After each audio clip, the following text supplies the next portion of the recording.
ధ్వజగణపతి పార్వతీ నంది శిఖర ప్రతిష్టలో ధ్వజస్తంభానికి వివిధ ద్రవ్యాలతో మహాభిషేకం నిర్వహించి యంత్ర విగ్రహ ప్రతిష్ఠ చేసి ప్రత్యేక పూజలు చేశారు. మండల పరిధిలోని చిలుకూరు గ్రామంలో నకారేశ్వర స్వామి 500 సంవత్సరాల దేవాలయాన్ని పునర్ప్రారంభించి నూతన ఆలయంలో ధ్వజగణపతి పార్వతీ నంది శిఖర ప్రతిష్టలో భాగంగా నూతన ధ్వజస్తంభానికి వివిధ ద్రవ్యాలతో మహా అభిషేకం నిర్వహించి యంత్ర విగ్రహ ప్రతిష్ఠ చేసి ప్రత్యేక పూజలు నిర్వహించారు. ఈ కార్యక్రమానికి ముఖ్య అతిథులుగా చిలుకూరు బాలాజీ దేవాలయ ప్రధాన అర్చకులు సిఎస్ రంగరాజన్ స్వామి పాల్గొన్నారు.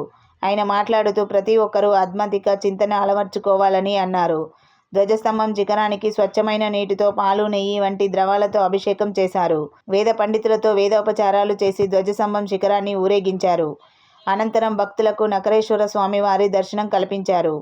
బీజాపురం రుక్మారావు పంతులు గారి ఆధ్వర్యంలో వేద పండితులచే భక్తి శ్రద్ధలతో పూజలు నిర్వహించారు.